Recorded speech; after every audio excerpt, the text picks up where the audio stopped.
dirtsportsworld.com. And don't forget to check out our YouTube channel, Dirt Sports World, for some great videos. So make sure to follow us and come get dirty with us. Once again, reigning supreme, Connor Barry, the three-time iRacing Short Course National Series champion. One thing I would like to tell my competitors is the job is not done yet. You can see that Luke Canutt wants to end the season on a high, did not want the fight to end like this. Second place on championship, but that's not over yet. But the championship leaders banging and rubbing doors on the run towards the line. Oh. Connor Barry tried everything. Experience from the real world to the virtual as well, because then Dashley makes a mistake. It's going to be a new Dashlette this year, so hopefully this means that I'll be running up front more. And history made! Team Gold and Briley on top. One thing I'd like to tell all the competitors for 2025 is watch out, Team Gold's coming.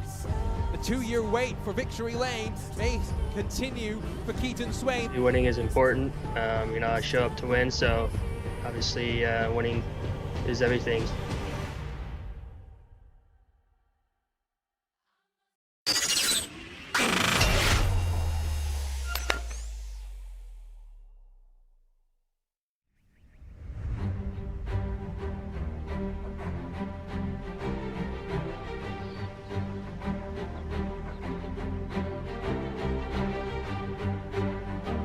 A winless streak stretching 1,159 days came to an end 7 days ago as Keaton Swain strode his way to the top of the iRacing Short Course Pro 4 National Series. But as we make our way into the final 3 rounds of the championship, it's all focused at the top to see if Connor Barry can be deprived of a 3rd consecutive championship on the bounce. Welcome back along to RaceSpotTV. I'm Judah Kankipati alongside with the voice of off-road Dave Arnold.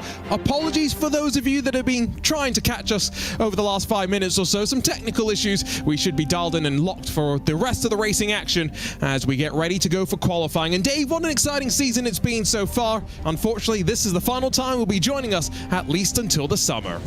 Yeah, unfortunately, I'll be off the next couple of weeks in far-off land of Japan, but I am still looking forward to it, especially after the finish we had last week. I'll tell you, that battle between Keaton Swain and Connor Barry, we couldn't call it until the actual iRacing said it was official, but it was a close battle. That just showed how hungry Keaton Swain was to get that victory. Now, the joke has become now, it's been, what, 21 days, I believe, something to that effect, that Connor Barry is not out of win. Will the clock keep ticking? But we still have a few winners in the past here this year that are still hungry to get another one and maybe get a second win under their belt. And like I said, in the summer, Dave will be back in the broadcast booth as we dive our way into the Pro 2 National Series, and a lot more to come. But here's a look at that schedule, where we've been, what we've still got left to finish off. Next week's another one of our, or rather next time out, May 14th, a couple of weeks away, is another one of our Triple Crown formats before we return to the big house to long layout, the full 1.5 miles of the Crandon International Raceway on May 21st to crown our champion. Not far away, Dave, in what has been a pretty quick and hectic season for our drivers. Oh yeah, it's been crazy. I mean, Connor's been so on spot, but you know, we've had a few sprinkled in there to get some other wins out there. I mean, Adams with a great run in Long Beach, Drake Matag taking a win, Dashley with a great second there. I mean, so many drivers have stepped their game up, but they've been different tracks. Now, who's going to master Bark River is the biggest question. We've already been there once. Who's going to take it this time? And of course, in the limited choice of tracks that we do have available, we had a lot of fun on the streets of Long Beach. Let's talk about championship standings, though, before we dive into that qualifying action. Here's a look at how it stands right now. It's a good 58 odd points between Barry and Canutt. Swain is now close to within 6 points, though, of that Team Gold machine in second. And mathematically, there is a possibility here that Connor Barry could head into the final round of the championship with the title locked and already secured. It will all come down, though, to how things play out at our Triple Crown event. Let's also then talk about team standings, because there's been a couple of teams that have stood out, and Dave, Channel 199 Sim Racing, Factory Sim Sport, and Team Gold at the very top. Oh, those drivers have been on point, and a lot of their team members have been scoring well too. And that's how it's about, is getting not just the one driver on top and everybody just shuffled off to the end. It's getting consistency, them working together, getting those points to get into this, fact. And Channel 199 guys have been crushing it. And it's, again, the top 2 from each of the teams. Some of these teams have more drivers, so it helps having strength in those numbers, given how physical the racing can be. Another look at our power rankings, by the way, where new entrants Crystal King for the first time this season after what was a pretty good round for her last time out. Edmondson loses some big points. Swain's up to 2nd. Keep an eye out on some of these drivers as we get ready to go for qualifying. But one thing we're going to start doing a bit more this season is talk to our drivers and those around them. First driver we've got locked up isn't even a driver. Instead, he's team manager standing behind the pit wall. Dave Arnold's catching up with Trevor Teal. Trevor, you guys put together quite the team out there. I got to say, so impressive, these drivers that you put on the team there. I got to say, Connor was already another one, Edmondson, but now getting Matt Adams into the mix, and boy, his Long Beach performance didn't disappoint. Yeah, I mean, everyone on our team is just top notch. I mean, they have a mentality to win, so they're always grinding, it's personally fun to see. Yeah, it's great. Now, what are the things that you were looking for these drivers? Do you have like team meetings? Do you talk about the teamwork together? I mean, what's the secret sauce to put these guys together?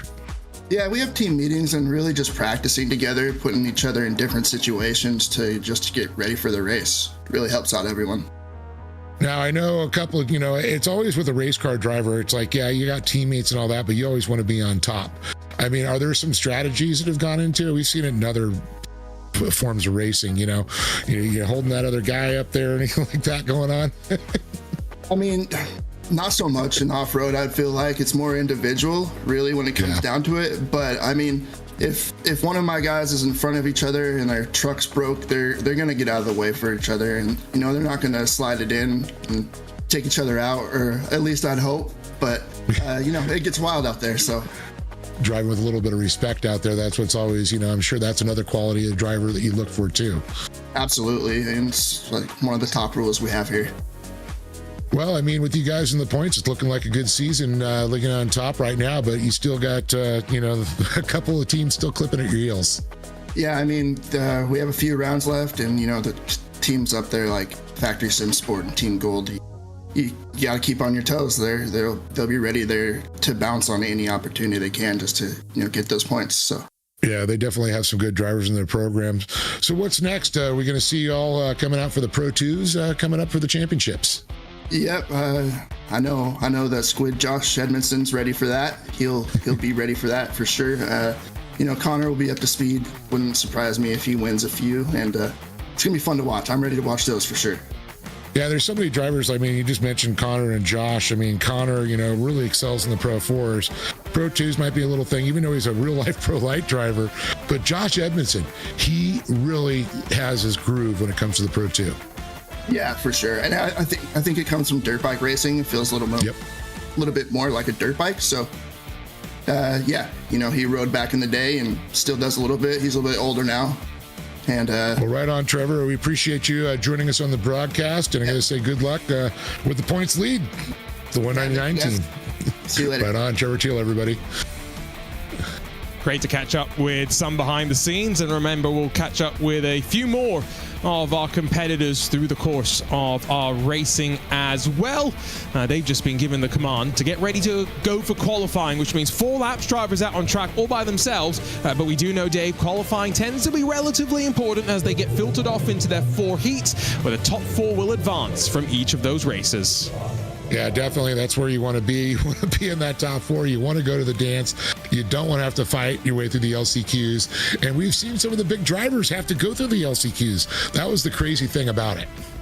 And that's where it gets tetchy, because ego sometimes plays its part. No one wants to lie down and lose points. There's no points at play in those LCQs as much as there is a couple of points at the top for qualifying and each of those heat races as well. There is our, once again, race winner in the iRacing Short Course Series. 1,159 days since Swain last tasted success. I think one thing's for sure, it's not going to take him that long to do it once more, given how close he was in that streak as well. Yeah, Yeah, definitely. He was the master of the bull ring. I wonder if that some of his sprint car racing came into play there too. You know, that's where you just got to get there and stay on the gas and slide those things around. This is a little bit more open, a little bit faster track there. I'm going to see some high speeds from these drivers. I think we're still going to see a good battle between some of the top drivers in the main event, but you got to get there still. You got to qualify. You got to go through the heat races. You got to go through the LCQs before we see who's going to come out on top. I'm seeing pretty much everybody out on track right now. Sometimes we do see drivers wait till the end of the session to get a benchmark, but no, right to the action at hand. Swain launches the car through the whoops into the left-hander and then brings it back around to the final couple of corners on the lap. This is where the pace truck will depart and leave the drivers to their own devices on each of our race starts. On board, you'll see the run through the final left-hander. You'll see how out to the wall these drivers will really run. It's almost like they ramp off the corner and get a Mario-like speed boost down off towards the start-finish line, and so lap time's roughly in the 1:12 bracket for us to be thinking about. It's a good lap time from Keaton Swain. It's into the 1:10 straight away. It'll put him at the top of the timesheet. Yeah, kind of what you mentioned there kind of reminds me of how Firebird is after turn one. Everybody ramps off that roll and gets that Mario turtle boost. By the way, Adam McAfee's been hearing us in the commentary booth, and now his car has got Batman on it as well. It's the Batmobile out on track for the 18. I'm Batman. And if he ever comes and joins us for an interview, you bet we're going to make him do that voice. He's in the Team Gold contingent as well, as he's about halfway through the lap, 36 seconds and counting, and once more through that whoop section. And this is such a stark contrast to where we're going next time out, Dave, to the bull ring at the Farbo Motorsports Park. Yeah, that's what I was talking about, the similarities between a couple of the corners, but totally different course, a lot tighter. Not quite like the bull ring you see at Crandon, but I'll tell you, it's the next best thing is Firebird there. But I just love Bark River for the high speeds. I mean, really, you got to have your flow down. It's the site of the closest ever finish in iRacing Off-Road Championship Series history. 2000 says Josh Fox grabbed victory. Adam McAfee 1:12.174. That's going to put him just outside of the top 16, which would give you, if you finished where you start in the heat races, a spot directly in the main event. Cody Winicki, who's been having a flying season, flying once more in qualifying, and he's currently 72 thousandths quicker than Slicky himself, our championship leader, Connor Barry. This is Drake Mittag on to what is already his third lap in the session here, Dave. Not even halfway through our 10 minutes on the clock, and this is him slowing down and bailing. He's got one final attempt now to use. And one of his teammates, or another driver, I say Trenton Briley, their Team Gold. I was referring to Batman earlier, another Team Gold driver. But wow, how things have changed when Nicky, like you said, blistering speed. Keaton Swain threw a fast lap down. He's already down to 5th. And I know Keaton, I think he's got, does he have another run in there? Or is that it for him? He's on what would be his second run right now. Okay. Yeah. Let's see if that's going to play nicely for him. One more chance after that. We're on board with Trenton Briley. I do see Keaton Swain has just come to the line to start actually what will be his final attempt. So he's got one more chance as well. So much like with what we saw with Drake Mittag, bailing on one of his previous attempts and back down to pit lane. Top 4 currently sitting and trying to see what their benchmark will have to be. Like I mentioned, there are some points at play here, so that's what these drivers are thinking about. Grid position, and in some cases, stealing championship points away from Connor Barry. And I can see Trenton Briley trying to, channel the inner Sheldon Creed, who was one of the, before NASCAR, he was one of the greats of off-road racing. Multiple championships going, in the kart division, Pro 2 wins. I mean, it's insane. That's pretty cool to see that support there. I always love seeing my dirt guys that have done well like that. It's a good lap time from Thad Countryman. If it counted, it should have put him to the top of the board, but maybe that was just him setting up for what is his final lap out there on track. That's Brody DeShore, top 10 currently for him. We have 26 times on the board and 5 drivers, yet to set a lap time. Now, that is the slimmest webcam that I have ever seen on a broadcast, but if it works, it works. I've actually tried to figure it out. I've never seen anything like that. It's quite interesting there. Done about He 1,000. probably didn't make his bed, so he had to cut out everything else. Ah, that's smart of him. I was going to say, I've done 1,000-something sim broadcasts. Never seen something like that. A great time from Deshore, though, to break into the 110s. Wow. It's up to 7th for him. Yeah, that's a good run. He was sitting 10th before. Hadley Boyce now on track, looking at his times here. He's got some work to do. He's sitting 23rd right now, so hopefully he can get a fast lap here on his third and final qualifying out there. Winnicki still holding on there. Now, I'm looking at Connor Berry. He looks like he's still got one run. Winnicki's got another run still to do. They're all kind of waiting to see how everybody's shaking out there. Speaking I of... know. Ooh, as Thad Countryman goes to the top of the board, Cody Winnicki has just rolled off pit lane. So I did say Countryman's time was good enough. He might have had an invalidated lap. So it's 2 laps in a row, Dave. He's gone to the top of the timesheets. Well, this time it actually looks like it's official there. Winnicki now back to second. Trent Briley's sitting a respectable third. Connor still sitting to wait to see if he's going to go out there and run it. He's sitting right fourth. And boy, he's going to have to set some fast times out there. Edmondson is another guy I'm waiting to see him go out and do another big run there. He's got looks like 2 runs to go. Look at the laps differences on the left. You've got 0.3 between the front 14 at a track that's 1.5 miles. Evan McFarlane trying to take the shortest distance to the line. It sends him into the wall, but no improvement from 11th from him. You were talking about Josh Edmondson with Trevor Teal, maybe preferring those Pro 2s coming up later on in the summer. Here he is in the Pro 4, 7th on the board right now, and looking to try and find about a 1/10.5 on what is his penultimate effort in the session, and giving it the full lean as well. And it's always interesting to watch qualifying. The lines they take, you're, basically, even though virtually there's other drivers out there, you're not seeing them. And you're able to use the track up to try and get the fastest time. When it comes into, race time, it's a whole nother animal out there. So that was a time that Edmondson didn't think was good enough, so he goes back to pit lane. He's got enough time to go out there again, but just about. Here's Nicholas Dachelet. So 30 seconds or so margin before he'll get back to the line. Cody Winnicki's just gone back to the top, though. A 1:10.533, 0.2 quicker or so than Thad Countryman, now in second. Connor Barry to second as well. Oh, man, I'll tell you, some guys have been burning this track up in practice, getting ready for this race here. Well, with 3 rounds to go, everybody's just got their numbers crunching, the setups in their truck, trying to get it all right, figure out what they've done wrong in the past. I bet you a lot of the drivers from when we raced earlier in the year threw out all their settings, because now it's a whole nother game out there. Look how fast these guys are. Winnicki, Dachelet, Countryman, Briley, Winkler, Edmondson in the 7, Swain, Miller, Dusher. Wow. 4th in the championship, Nicholas Dachelet has jumped to 3rd in qualifying as Brock Smith across the line, a 1:12.2 for him.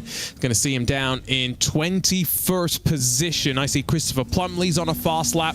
I see Josh Edmondson's on a fast lap. And the scary thing is, there is our provisional pole sitter, Cody Winnicki, who's out there on his own as well. Will he improve and just put another statement on the rest of the field? He crosses the line and validates his lap time, but 1.3 his margin to the field behind. It's already statement laid down. Winnicki flying at the front. Edmondson through the final couple of corners, hoping that he's done a little bit better this time around, although that was very, very sideways through the left-hander.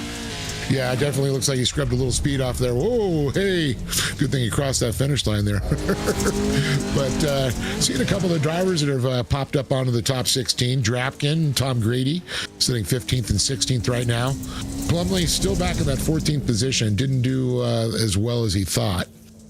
But looking here, Crystal King sitting respected in 13, I'll tell you. Even with that frustration that we saw on the webcam from Josh Edmondson, though, he does improve up to 5th. Yep. That will see him start 2nd in the upcoming opening heat. But it's Cody Winnicki once again flying in qualifying. He's had a pretty impressive championship run outside of what was some misfortune in our season opener. Sits 5th in the points, and that's 5 championship points added to his total as well. Problem for the rest of the field is, Dave, Connor Barry, he only lost 1 championship point to the rest of his competitors. 4 points for him in 2nd. Yeah, that's the thing about qualifying. You get points in qualifying, you get points for winning your heat race. I mean, there's so many things that are factors for just chipping away at somebody's lead, and Connor is trying to keep that to a minimum. Well, before we take a look at our starting grids, Dave Arnold's got one question with Cody Winicki, our pole sitter. Cody, what did you do to find that speed, man? I'll tell you, did really you burn some laps or what?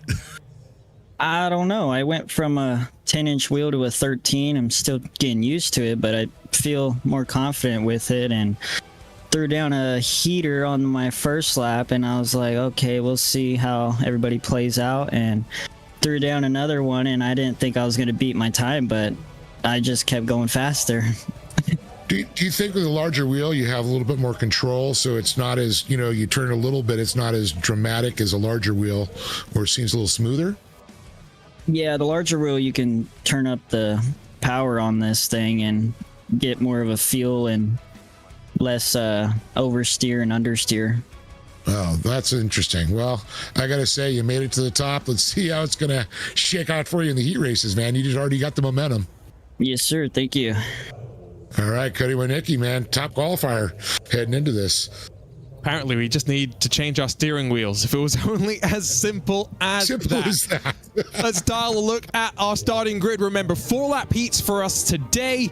And so, Cody Winicki, Josh Edmondson will lead us to the green with Tyson Miller and Crystal King stacked up behind them. Remember, Crystal King on to our power rankings top 10 for the first time this season. Tyler Shattuck and Brock Smith just outside of the automatic transfer spots as we get ready to go. Behind them on the final row, it's Austin Scheiber and Kyle Cooper. Remember, 8 to enter this heat. 4, Dave advanced directly to the main event and avoid those LCQs. It's like the battle royale at WWE. They all go into the ring. Only 4 are going to come out of this one. It was WrestleMania last weekend. It feels quite fitting for you to throw that reference out. Don't forget, by the way, a couple of our drivers through the field, they've got some pretty cool gloves. You can get your own pair as well by heading to Mark1racegear.com. Use the code Mark1 IRSC5 for 5% off all Mark 1 products, including the special iRacing short course gloves that are worn by our championship leader, Connor Barry. We get a proper 4 laps, by the way. If you joined us from our racing at Crandon, we effectively get half a lap for free because of our land rush start, so no extra distance this time around. But 4 laps here at Crandon, Dave, that's a lot of time for racing. Oh, yeah. I mean, with Crandon being Crandon, like you said, you get that extra half a lap for free. Oh, boy, it's a rolling start here in Bark River, and it's going to be on like Donkey Kong.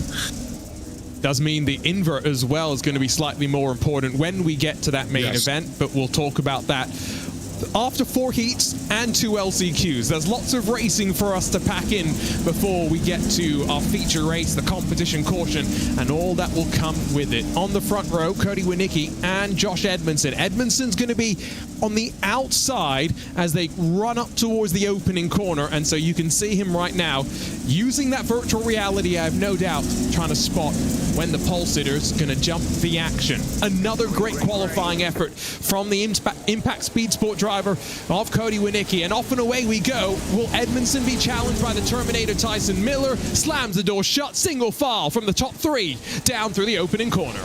Yeah, Winicki with a great jump start as he moves into the lead there. Edmondson tucks it behind Miller, still trying to work and find that solution for Edmondson, constantly looking to the inside there. You can see Crystal King sitting in that final qualifying position, but it's going to be interesting. Tyler Shattuck's going to be right on her. You can see how calm, smooth she's looking right now. She's just, she's in the zone, and that's where you want to be. Looks like maybe Austin Scheiber had a bit of a tussle with Tyler Shattuck. He's dropped to the tail end of the field. Crystal King holds on to that 4th position where she started, but did take a bit of fighting. And now these front 4, they know they don't have to fight too much. The top 2 do grab a couple of extra points. They grab better grid position in the main event as well. But all 4 of these drivers guaranteed a spot in the feature if they finish as they are. It's going to be 1, 2, 3, 4 across the line at the end of lap number 1. And the margin back to Brock Smith on the hunt, just 1.1 seconds. Yeah, it looks like a little bit of breathing room there for Crystal King, that's for sure. Brock Smith is going to have to really, drive the crap out of that truck to catch up to her, because that pack, she's on par with the rest of them right now. She is just, they're pulling away slowly. They're not getting gapped too mad themselves, but Brock Smith's still going to have a lot of ground to catch up there. And, of course, Tyler Shattuck in his shadow right now.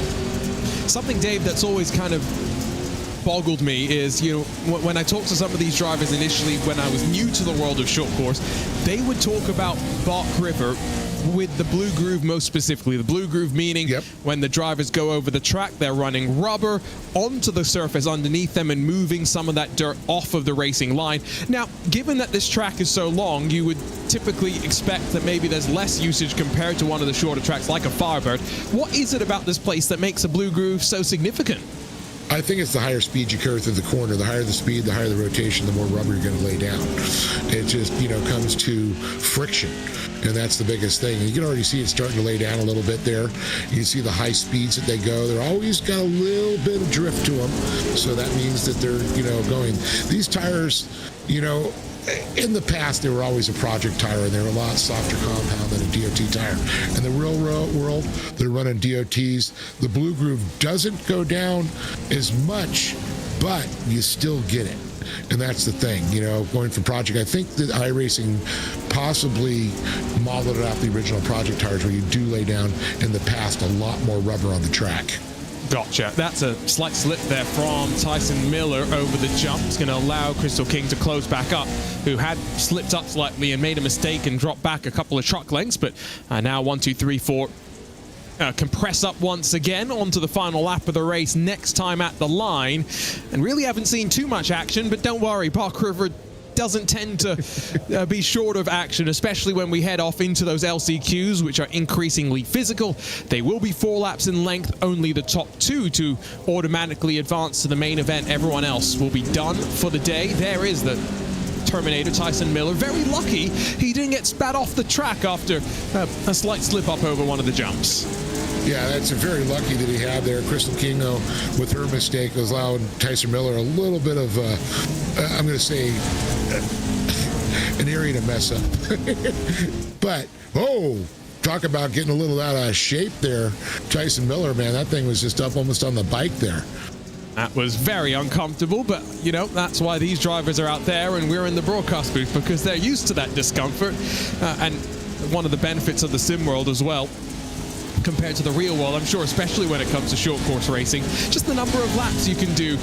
Dave, I'm sure track time a lot more limited for many of these drivers on a race weekend. Oh, yeah, financially, you got to talk about a big gap in price there. You can go, and the nice thing about this, you can hit the reset button if you blow a motor. And all the fiberglass, especially there's some missing on the right side of Crystal King's Shenandoah Shine 278, that gets fixed for free, which definitely does not happen in the real world. Yeah, we used to always make a joke, better get Fiberworks. They're the guys that made a lot of the fiberglass bodies in the past for the short course. And boy, these guys would come in with like 2 or 3 bodies because they'd just be thrashed. Well, no such concerns at the front of the field, with the top 4 all playing friendly with each other. And so as they started between Cody Winicki, Josh Edmondson, Tyson Miller and Crystal King, who in this first heat of the day advance on forward, but that was a lot closer of a margin further behind. Brock Smith passed by Tyler Shattuck on the run to the line, and that will mean grid position advantage for the 37 Team Gold Esports entry. But remember, confirmation, the front 4 to advance automatically. Everyone at the final of the automatic transfers with Mittag and Boyce 5th and 6th positions. Wes Graham and Fuat Baran line up at the back of the 8-truck field, Dave. Well, looking for, I'm hoping this is going to be a little more eventful. But, when it comes to heat racing, some of these drivers in your top 4, uneventful is good. Yes, and that's kind of why we, on the left side, when the timing tower pops back up, you'll see a green line. If you're inside of the green line, you're golden. Anything below it, you're trying to fight your way forward. Sometimes it's important for those 5th, 6th, and 7th not to squabble too much amongst themselves. Let those front 4 break away. I mentioned you can get 5% off Mark 1 race gear by using the code IRSC5. Well, use the code iRacing Short Course for 15% off at boozyjerky.com, which is really tasty. And how do I know it? Dave, because I was at my grocery store a couple of days ago and I saw some boozy jerky, so guess what? I picked it up, I tried it, and I loved it. Oh, now I'm jealous because I'm hungry. It is dinner time. Some boozy jerky would be actually pretty good right now. Yeah, I shouldn't have brought it up right around dinner time on the West Coast, should I? Yeah, I know, really. You were hungry, that's why you were thinking of it. Exactly. It's all the way in the kitchen, though. I can't run all the way there before this race gets underway. Another 4 laps for us, let's not forget. And Connor Barry, Trenton Briley up on their front row. Connor Barry really in a place right now, Dave, where he doesn't have to fight too hard with anyone else. He just needs to keep himself out of trouble. Yeah, he's got to qualify. That's the biggest thing, too. You know, it's all about the points here, trying to collect a few more points here. Like you said, he only lost 1 point in qualifying. Now it's a chance to gain a couple more points back if he can gain that point he lost. Well, and I guess technically, compared to his championship rivals, he did gain points on them. It was only to Cody Winicki, quite remarkably, that he did lose points. That's the consistency of Barry. 6 points up for grabs for a heat win, 2 for second place. Everyone else just has either a transfer spot or a place in the LCQ. Can Barry secure 6 more championship points in what would be yet another heat win this season? Off and away we go in the rolling hills of Michigan. It's a good jump from Barry, but Briley's got company. Brody DeShore is going to try and lunge up the inside. 3 abreast. Mittag makes some contact as he tries to get past Christopher Plumley, and there is a change for position as they sweep their way to the long left-hander. And Plumley sneaks up the inside there. Drake Mittag there, a little bump from behind. Drake's going to try and change that line to get the setup, get a nice little slingshot from this left-hander to see if he can carry some more speed. A little bit of a chicane section here. Always interesting here. Wes Graham's up to 5th. That's 2 positions gained on the start. Bit of fiberglass on the right front of Mittag's truck, already slightly askew. He bodies Wes the mess out of the way, who now drops towards the tail end of the field. Gets a bit of contact with Hadley Boyce, who's cattywampus out of shape, but hangs on to the truck with the 4-wheel drive. But back over the jump in the air, that was Trenton Briley and Brody DeShore almost wheel to wheel for 2nd and 3rd position. And guess what? Front of the field, it's Connor Barry trying to break away. And you can see Plumley trying to follow Dusher around, standing on that outside line there. Trenton Briley fills it up there, so there's no room, no daylight there. He is using up that track. If you want to pass me, make your own line is what he's saying. But look at this. Before I spoke too soon, up the inside, Dusher trying to make a move right now, but look at that. Filled that spot once again. Look at that tail shake. Quite remarkably, they're where they started in this particular heat at the end of lap number 1. Plenty of action, though, and out wide for Trenton Briley. Door opened, and no second invitation for DeShore, who slides his way up to 2nd. And now 1.4, the gap between the top 2. Connor Barry well and truly clear. Look at Christopher Plumley in virtual reality, and now thinking, which way does he go on Briley off toward the hairpins? And Briley is going to be looking inside and outside. He's going to be moving a lot of positions around, trying to find a way around Brody for sure. The battling of these 2 drivers allowing Connor Barry just to break away a little bit. Mittag, trying to get up into the mix with them. But I'll tell you, Plumley is just tied to Trenton Briley. Looking up the inside, these guys are putting his chocolate in his peanut butter right now. Some great stuff, that's for sure. A lot more intense than what we saw in the first heat of the night. And just that reminder that there is great racing here. Slide job attempt from Briley. Knocks to shore for a slide, but they both hang on to it. Plumley up the inside, grabs 3rd position.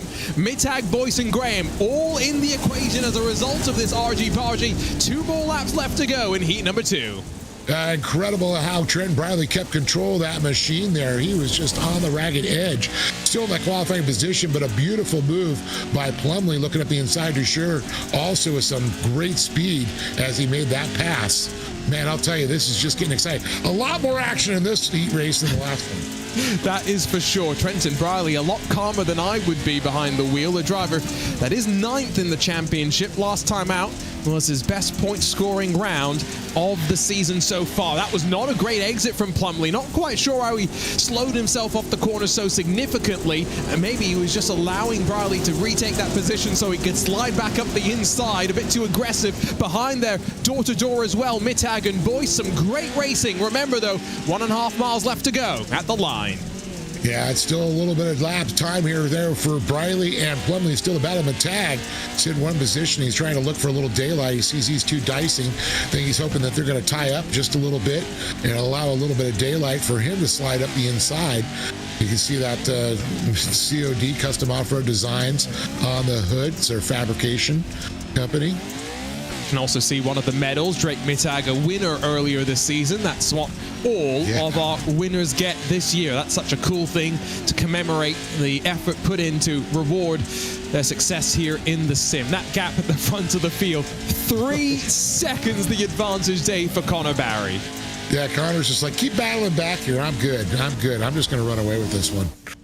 I don't remember off the top of my head what the invert is, but not expecting Connor to be on pole, not on the front row either, but very much headed to that main event with great starting positions. This the fight for the final transfer spot. Mittag leans on Bradley as they sweep through the hairpin.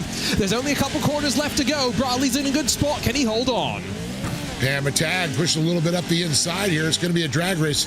If Briley gets that in, he'll have the inside line coming around. Mittag turns around. Oh, contact. He's in the cab with them. And Briley gets spun around. I don't know how the stewards are going to look at this one. Can Hadley boys get the drive off the corner and charge up the inside? I think Mittag's been able to close the door through the left-hander. Barry wins. The Shore Plumley guaranteed to advance with him. You could see Mittag on the radio trying to talk to the rest of his teammates. Not going to get a word from race control, I think, for a moment. We'll get confirmation actually in just a couple of minutes if this result screen can be taken down and shown once again. The results have been updated because race control have given a penalty in the simulator, and so Drake Mittag does not finish in 4th position. Instead, he drops to the back of the field. It will be Barry Shore Plumley to advance, as well as a couple more. Just Hadley boys. West the Mess, Trenton Briley, and Fouad Baran miss out, but great to see race control on the action so quickly. And we can breathe for a second, Dave, and take that in because we get the chance to chat to one of our drivers, Crystal King. But first, let's quickly dial up our grid for heat number 3. Never mind. Dave, you're standing by with Crystal. Crystal King, I know it's been an up and down season for you, but you've been rather consistent. You're always in the mix. You're always right there. But the good thing is you're qualified for tonight. Yeah, that is a great thing. This track can be pretty tricky sometimes, and I'm just happy that I don't have to go through the LCQ because the least amount of laps that I have to do here, the better. Well, luckily, after watching this last heat race, your heat race seemed rather tame at this point. You're probably not too upset about that. Oh my gosh, that was crazy. Hopefully the stream caught the entertainment because that was a good battle there for those last couple laps. Yeah, definitely going. So what are your predictions? You know, any strategies going into the main event tonight? No, the only strategy is to just keep my wheels on the ground, keep my eyes open. I'm going to be starting like in the mid-pack as usual, and this track can get so crazy. Like, I'm going to have to be dodging obstacles, I'm sure. So I'm just wanting to get through it clean and hopefully, you know, no penalties. Well, hopefully with the 8 invert I just heard about, that might help you a little bit. So you're in the qualifying. Hopefully you have a little bit faster time than a few other qualifiers tonight. Yeah, that'd be awesome. I'd love to take advantage of this invert at some point because it's been crazy battling in the mid-pack. The competition is so crazy this year. It's like you really got to work for it these days to get your spots. Well, we're looking to see you do well in the Shenandoah Shine machine there, and I want to say good luck to you tonight, Crystal King. Thanks. Great to be able to catch up with the drivers, and yes, confirmation. Awesome. Invert of 8 is going to really shake that main event up. Dashley Winkler, they're the front of this starting grid with Evan McFarlane, Zachary Drapkin behind them, Mason Prater and Cody Vanderveer, 5th and 6th positions respectively. Before we get to Eric Jones and Matt Adams, one on the streets of Long Beach in that 404. But of course, we know that tarmac a little bit more to his suiting than sometimes the dirt can be. Drivers have been given the instruction after our quick chat with Crystal that they are ready to go, so hopefully none of them went to the bathroom and aren't on the starting grid, but all 8 trucks ready to go as we get the command, and some drivers more ready than others. It's all about that anticipation. Waiting. Hurry up and wait. That second heat was, I think, the most intense heat second heat, rather, I should say, that we've seen in quite a while. Usually it's heats 3 and 4, Dave, where tension and things start to build and rise. Yeah, it's, you know, sometimes you see the guys over the fast qualifiers that ran the first heat. We saw them; they ran clean. Get a little deeper in the pack. It starts to, as you say, get a little argy-bargy at that point. And as our heat races, they just get more exciting. And then the LCQs, all bets are off. I'm hoping we get some sanity in the LCQs, but I know better. Pace truck's off and away. Fields left in control now of Nicholas Dachelet, but it's again a little bit of a hold before we get through the next couple of corners, and we find ourselves off and away for the third heat of the night. We've got a couple of drivers, 4th and 5th, so that battle for the transfer position. Zachary Drapkin and Mason Prater, who have been suspended earlier this season for a race for intentional contact with one another. So I can already say Heat 3 might be quite spicy as we get ready to go. Dachelet in control of the field. It's Winkler alongside, who's had a couple of podiums this season in that 720. A long hold, off and away. Dachelet gets us racing from the rolling hills of Michigan. Behind him, McFarlane charges up the inside, but Winkler holds on. But a bit of contact sends him almost 90 degrees perpendicular to the track. They're 3 wide into the long left-hander. And Drapkin's going to follow up right behind Winkler there, but you can see Prater making a move to the inside. You can see the 444s of McFarlane in tow as they start to spread out just a little bit here. And you can see door-to-door action going on with Drapkin, and it looks like Prater. Oh, fiberglass flying. That's a little bit less than I thought we might see, all things considered. Only a little bit of drama. McFarlane down 2 positions. Prater and Drapkin take advantage at his expense, and we ride on board with the 444. Cody Vanderveer currently outside of those transfer positions, but leaning on Mason Prater, trying to work his way back into the action. Oh, that's a little bit of contact. Yeah, I think definitely got unsettled there. You see Vanderveer, rather intense, is doing a little talking there, going, "Whoop, I messed up. We got to calm down." I love how calm these drivers are, but you can also see how their heads tilt. They're just so focused. It's incredible. The lean on Josh Edmondson when we were watching him earlier, that was quite remarkable. But I get it, because I do the same as well.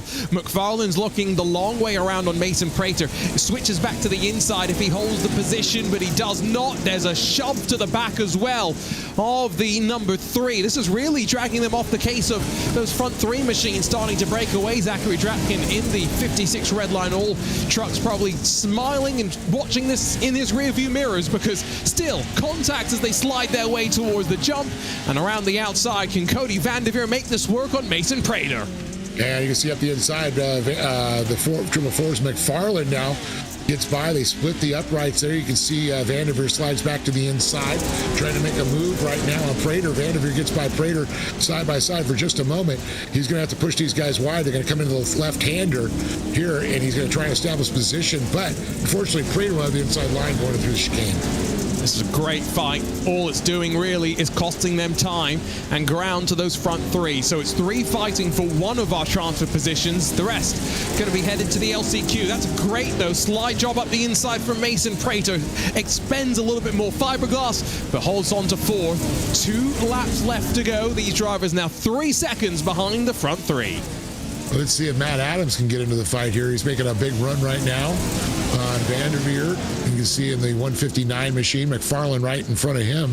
But it's Prater who's just holding on by the skin of his teeth right now. Door-to-door action going on, and Vanderveer gets to watch it unfold. He's hoping these guys are going to take each other out, I think. The hat says it all. This is truly wild right now. There's no ifs or buts about it. 1 lap left to go at the line. McFarlane in a great spot. There comes Matt Adams charging up the inside. And as much as, you know, he's had a rocky season on the dirt, that win on the tarmac does mean he's locked in through our playoffs to the World Cup later this year. But we'll get into all of those stories in the summer with our Pro 2 Championship. So much extra action to come here on RaceSpotTV with the iRacing Short Course Series. That's more contact from Mason Prater to force his way back through on McFarlane through the final couple of corners. 1 lap left to go. McFarland trying to fill that spot right there. Prater keeps beating and banging on him as they go through. Prater takes a position, a little bit of wall action going on from McFarland. And, oh, there's a white flag. 1 lap to go here.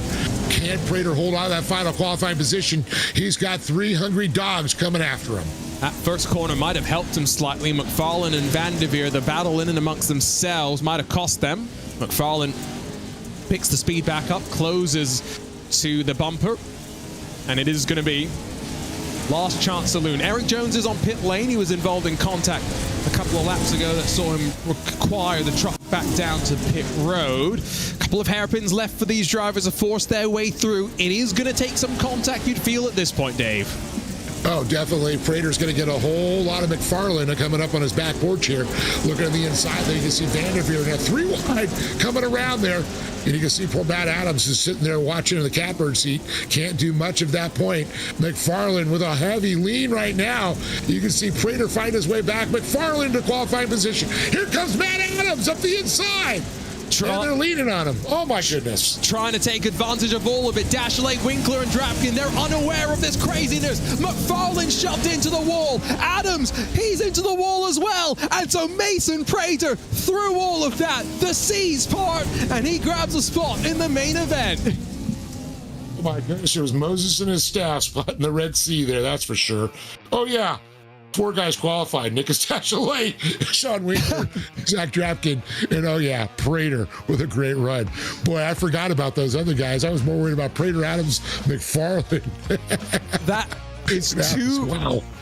2 races in a row where we have not even seen the leader cross the line to see the checkered flag, because what chaos there has been behind. Again, Adams, McFarlane, Van der Veer, and Jones, they've got some more racing to do before a potential shot at the main event. Let's line them up for the 4th and final heat, though, for those LCQs, which, based on what we've seen so far, if the physicality only increases, oh boy, race control might be busy. Thad Countryman, and once again a winner in the iRacing Short Course Series. It's Keaton Swain on the front row with Luke Knupp and Tom Grady behind them. Dennis Mickelson and Adam McAfee, Batman. 5th and 6th positions with Christian Noble all by himself on row 7 in that boozy jerky entry.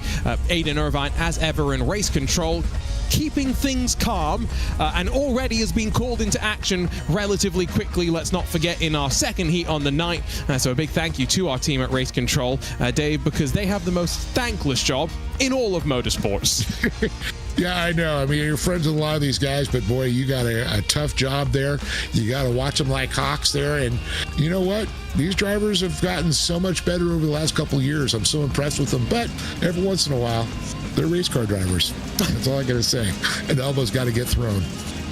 Oh, it happens. You know, contact is inevitable. This is a contact sport at the end of the day, and that's why the fiberglass is expendable, even if it comes at a cost in the real world. 1,195 days.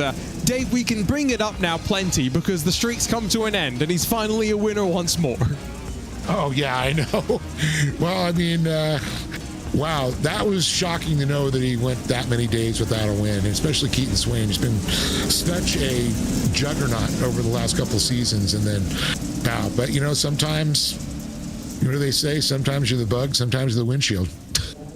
It ties him with Mason Prater as 4th most wins in the series history, 6 wins apiece. If you want to know the rest of the stats, you've got Luke Knupp and Connor Barry. They've got more than 20 each. Zachary Drapkin with 8, and then Prater and Swain at 6. That is the dominance that we have seen from Luke Knupp and Connor Barry in this series. Let's not forget, Luke Knupp starts in 3rd position here as we get ready. Remember, 4th and final heat of the night. So this is going to be rather quick and rather intense. Off and away we go, and who's got a great launch here, because they're 3 wide at the line. Luke Knupp splits the middle, but he's not going to grab the lead. That Countryman slammed the door shut and holds on. Keaton Swain's going, where did that move come from? I know, I can imagine. Just by the reaction I saw that his truck did, he was like, what just happened here? It's exactly what's going through my mind. You can see Mickelson coming up there, and also a little bit of contact there with McAfee, and ooh, they're slowing down. Oh, yeah. See if we can get word from Race Control, but... Did somebody jump out of line a little early, I'm thinking? I'm as confused as you. Confirmation. Thad Countryman jumped to the start slightly early, and so does that mean we form up once again, or does that mean... This is where knowing the rulebook a little bit better, Dave, would help. But it's been one of those days at work, you know. If they jump in line in real life, they send them to they get into the line, baby. Here we go. Here's a look at the replay. Oh, that is early. That's the earliest we've seen by far today. It was up to Swain. That's why Luke Knupp saw the motion by him. But, you know, it was up to Swain to start him. So again, here's a 2x2 formation. That sees Swain and Knupp on the front row this time around. So we have shed a lap off this race, but it just means even more excitement over the 4.5 miles that they have to squabble. So here we go. Swain and Knupp on the front row, and drivers fighting for second in the championship. And there's some angry bulls stacked up behind them. They all wanted to go a little bit early. Side by side, they're going to run over the long right-hander to open up this race. Tom Grady, Dennis Mickelson, a single file behind them for third and fourth position. But Swain gets the whole shot into the long left-hander. Yeah, I think Swain knew that was a little. That's why the reaction by Swain on that first start there. He was in control this time and got a good start. Knupp with a good reaction, also tucked in behind him. But I think we're going to see a good battle between Grady and Mickelson starting to develop. And look at the gap already starting to develop. 1.5 seconds back to the next group in the 5th place there. So it's going to be interesting to see how it goes. I have no doubt that Swain and Knupp are going to throw everything at one another. There's 4 points up for grabs between these two drivers who came into this round of the championship split by 6 points. So if Swain can come out on top here, I don't remember qualifying points off the top of my head, but it might actually put Swain in front in 2nd place in the championship. So 2 laps will be left to go. Remember, we've lost a lap of this race after the slightly early jump from Thad Countryman. Behind them, Adam McAfee gets a little bit slammed shut there as Dennis Mickelson and Tom Grady trip over one another. Top 2 breakaway at the line. Yeah, you can see the contact going on between McAfee and Grady. You were talking about Mickelson's going to be definitely throwing those elbows out because he's got Grady and McAfee coming on. And don't forget about Countryman. Countryman, unfortunately, had that, the early start there. He got penalized. Let's see if he can get back onto it. You can see McAfee back on board with Team Gold's Batman. I want to know if it was the Val Kilmer or which one was he?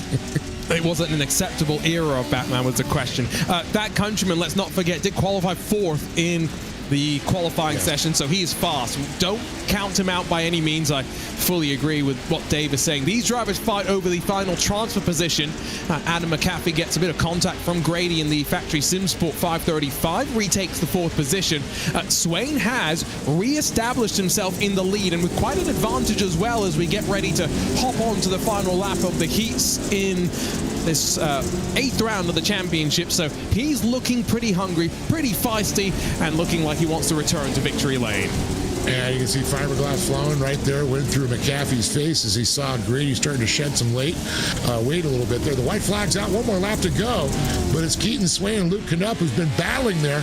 Keaton Swain lost that lead to Knupp. Now Keaton Swain has it back as he makes the run here on the final lap.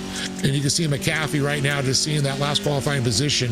He knows, sitting in 5th place, he's just going to have to go to the LCQ. So does he have enough track left? It's going to be tough.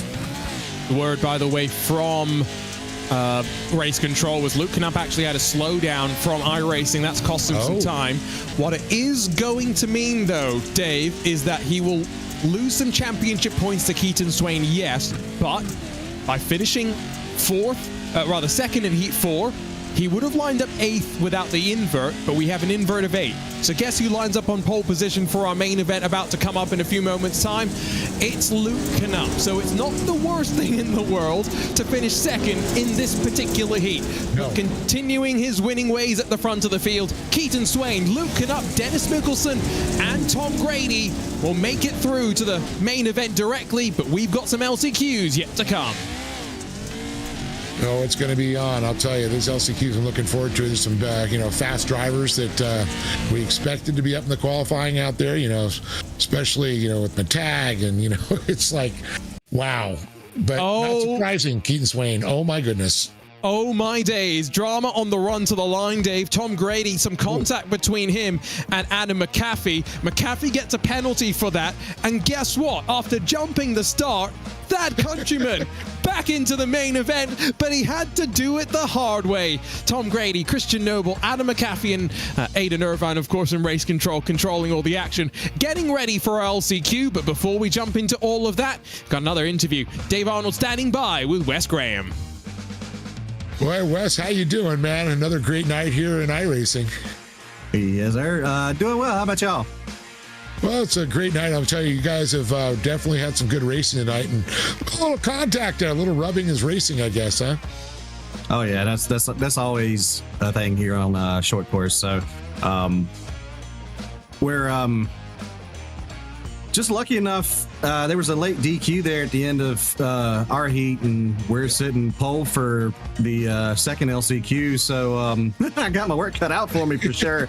But I'm just gonna hold her down and just see what we can do. A couple of really fast guys, actually a lot of really fast guys in this LCQ too. We got most of the racecraft team into the main, so I'd like to make my second one this year. The only one I've made is the Long Beach run. Yep. So, I'd like to make another one before the season's over. We only got a couple more races to do it, so let's see if we can't get it done tonight. Why not?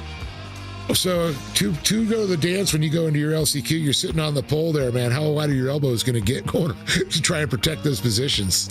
It's going to get about as wide as I can get them.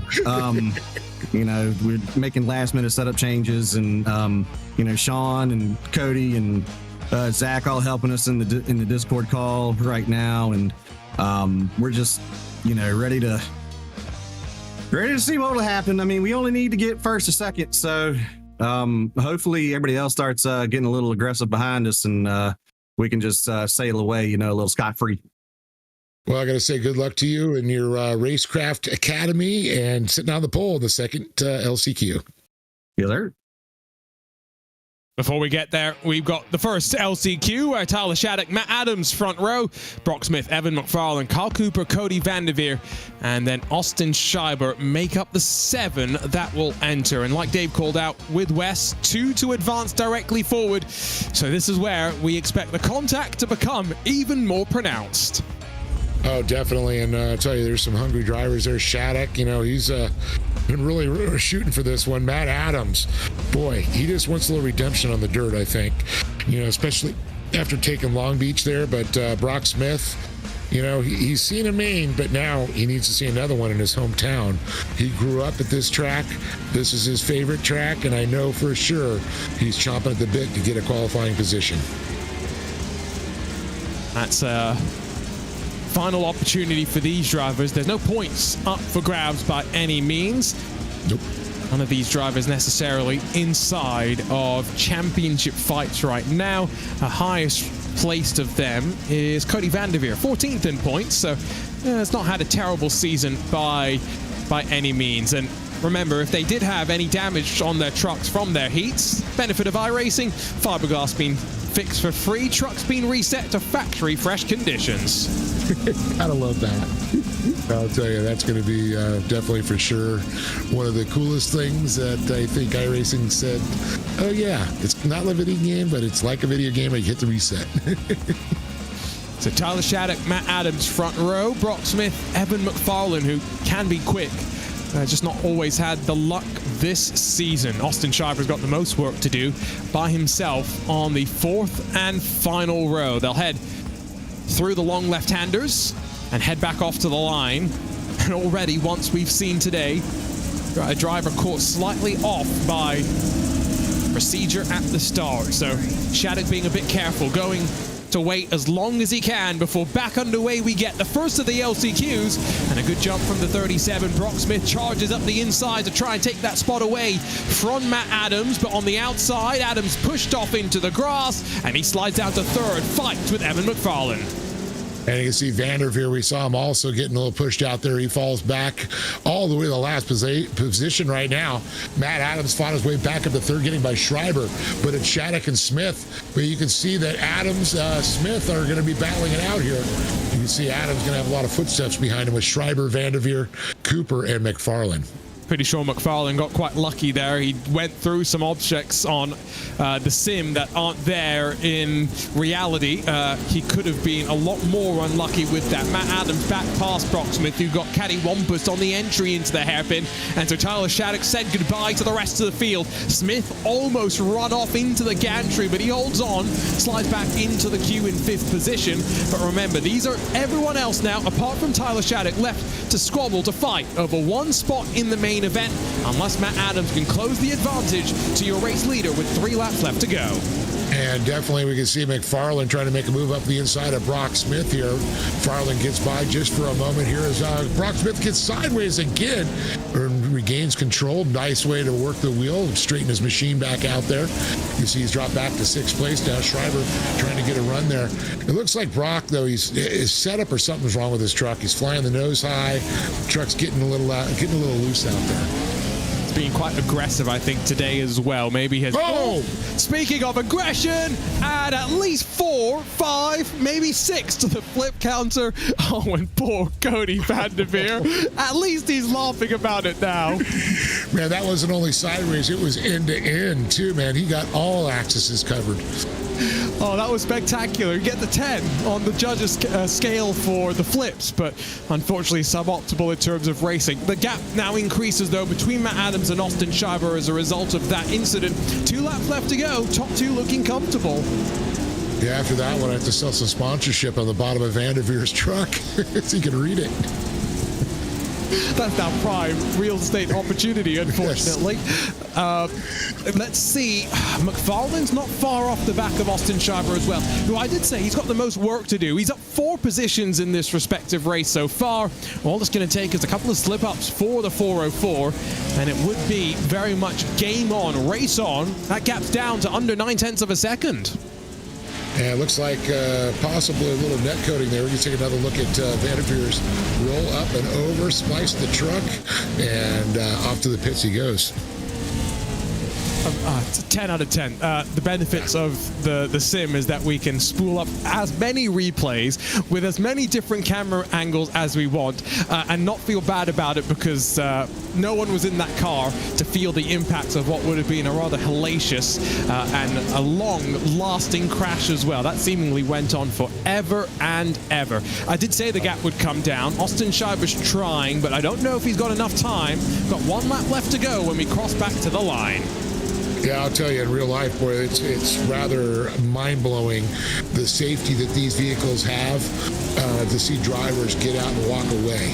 It's just incredible, these machines, and how well they're built. It's a testament to modern safety in general in motorsports. It's taken for granted sometimes. Austin Schreiber makes a mistake, gets the front end up into the air, and McFarlane sweeps around the outside. That's not really a hard pass. What it does mean now is Matt Adams has got more of a buffer on this final lap of the race.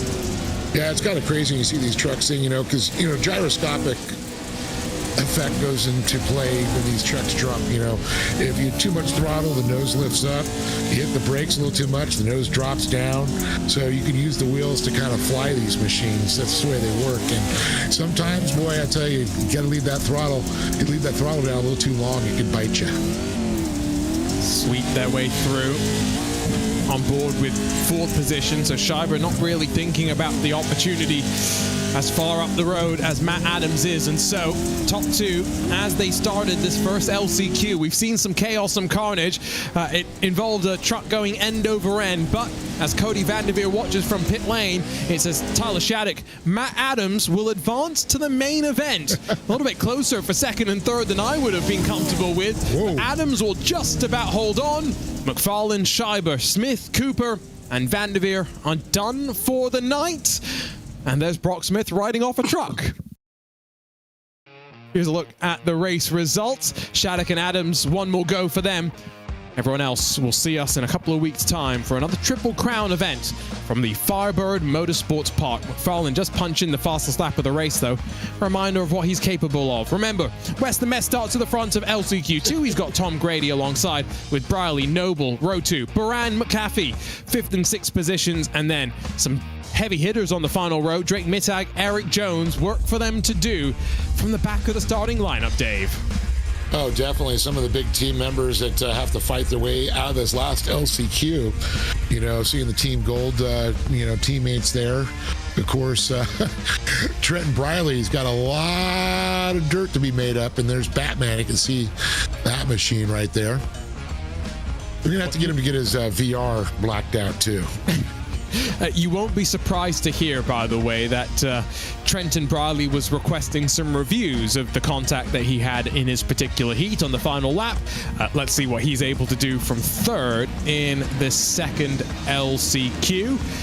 Remember, 8 to enter, 2 to move their way on forward. There is high stakes for some of these drivers in the late stages of the championship. Trenton Briley, for example, he's 9th in points. He wants to try and make his way a little bit closer into the top 5. He can't afford to not make it to the main event here today, Dave.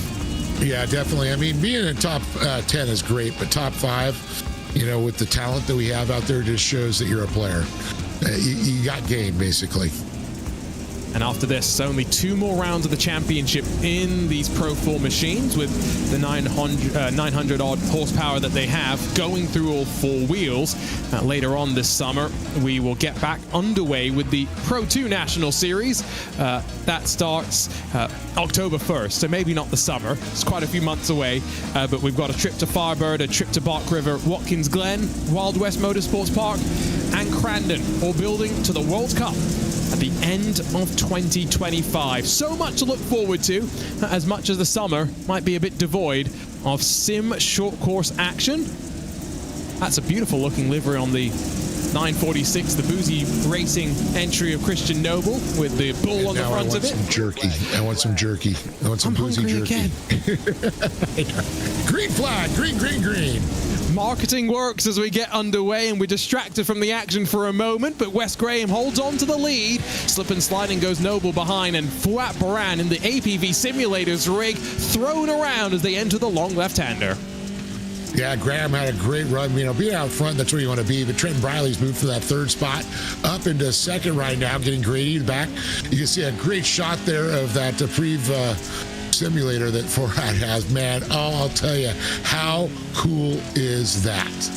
You'll get a chance to catch up with Fouad after this race, so we'll maybe ask him what that flip for Cody Vanderveer would have been like in that particular sim rig. Wes Graham, Trenton Briley, wheel to wheel between the two of them, door to door, as they head off into the air on this opening lap of the race. They've just got the final couple of corners left on the lap. The long right-hand hairpin, then the run out of the left-hander back toward the line. Tom Grady and Drake Mittag. Mittag, remember, started down in 7th position. They are there as well. 4 in contention for 2 transfer spots, and here comes those opportunities. Tom Grady gets to the inside of Trenton Briley, but doesn't quite make it work. Mittag's going to get past him on the run up to turn number 1. You got to wonder, Grady cut that course just a little bit, went into the grass there, and then the contact with Briley. So you got to wonder if Stewards or iRacing actually may say something about. We saw that with Canup, had the slowdown. We're not seeing it yet, but Tag, he's 1 spot up now. Wes Graham, it's his race to win or lose at this point. He's got to get in protection mode, like I was saying, and get those elbows wide as we go on board with Grady sitting in 4th place and watching Tag making the run on Briley right now.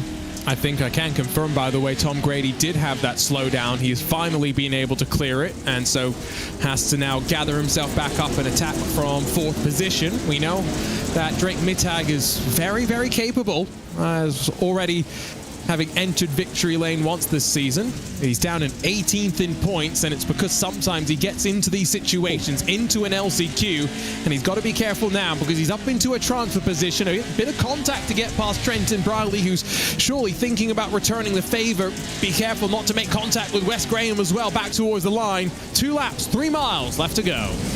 As what I saw is daylight when he looked up the inside of Briley there, so it looked like a good pass there. I couldn't see from that angle, but it looks like it was truck width that he squeezed through. See if those top 2 can now break away maybe slightly. Grady out wide. Mittag takes advantage as Wes Graham's out wide as well. So back off to the S's they'll go. could slam the door shut here. And this is where Van der Veer had his moment. You got to be careful not to shortcut the track and get a slowdown. And Trenton Briley's taken opportunity moves like this in the past. Not quite able to get the 2 for 1. Tom Grady's blocked the path of Drake Mittag as well. He's up to second and fighting with Wes Graham. This is Trenton Briley clears himself for the race lead. And Eric Jones is going to slide forward to second. Jones just saw that door open wide for him as he slid down through that. And you can see getting a little out of shape there. Graham and Mittag battling it out there as they go through. Trenton Briley starting to break away. Now Eric Jones hoping these guys just battle it out. Graham, Mittag, and Grady. And it looks like Adam McAfee trying to get in the mix there. Batman's throwing the tumbler into it. Oh, just so, man, Wes.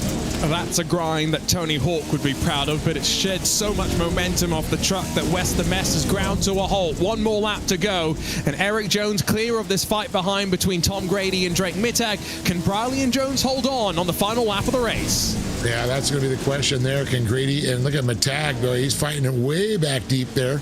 You got McAfee also trying to get up there to battle with Mittag, but Briley, man, look at this. A 1.5-second lead already. And Jones with a breakaway.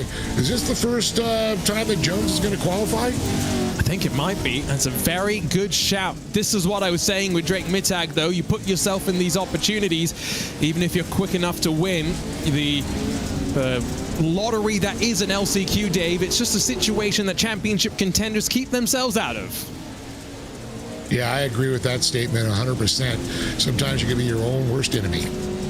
Up front, Trenton Briley's going to get it done. Plenty of contact for him in the heat, but he's fought his way back forward, representing Sheldon Creed, yes, on the shirt, but representing himself out on track as well. Briley Jones advanced to the main event, and a chance for us to catch our breath for a moment, Dave, before we get going for the final time tonight. And there was the grin from Trenton Briley. Boy, he broke that stoic face. Relieved, I have no doubt about that. That was Mittag and Grady with some afters. I have no doubt Race Control will take a look at that to see if there was a bit more than was acceptable. It was Briley and Jones able to take advantage through all of that, though.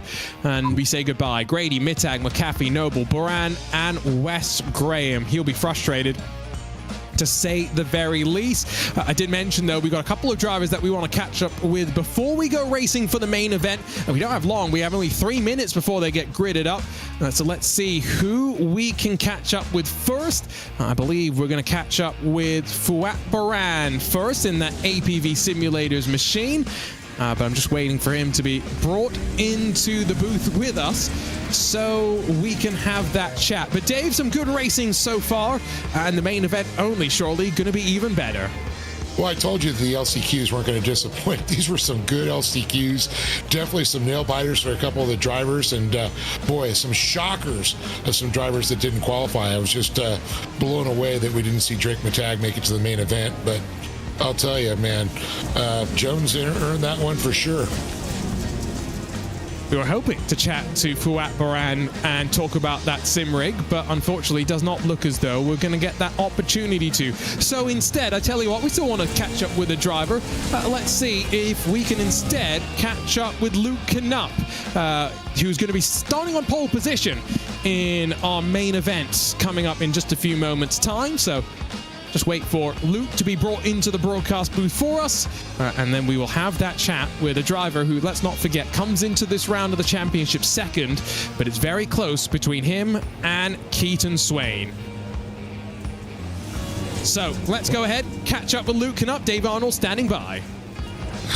Luke, boy, you're sitting on pole right now. Talk about a little bit of pressure. It's been a dry season for you, but you're able to fight your way into a qualifying. You took the win on that one. It's incredible to see on the pole. Yeah, I mean, again, story of my season, qualifying, terrible. And so, another terrible qualifying spot, and we turned it into a second place in the heat after kind of a crazy heat race, and then that turns us into the pole with the feature or the invert. So I'm stoked about that, and we'll have no excuses after this one. So well, I know it's going to turn into a it's going to turn into a battle on points right now for second so far between you and Keaton Swain, but I know your goal is to take the win and not worry about that.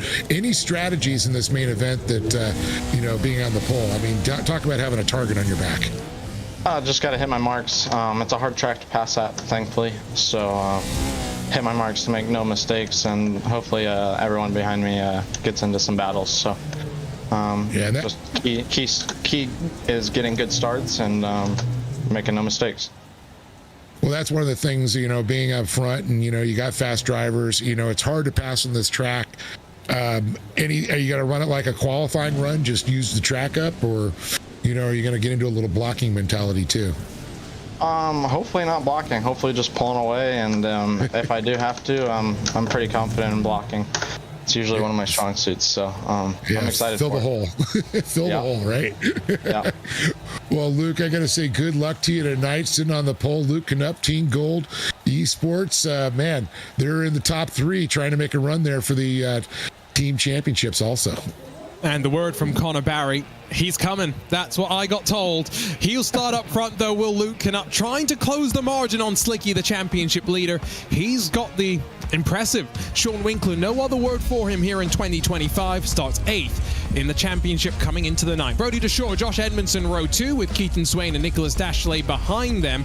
And Dashley and Swain winners in their heats, as were Connor Barry and Cody Winicki. Inverted from heat 1 and 2 victors down to 7th and 8th on the starting grid. Tyson Miller and Christopher Plumley line up behind them, with Zachary Dratkin in 11th in that Racecraft Academy Redline All 56.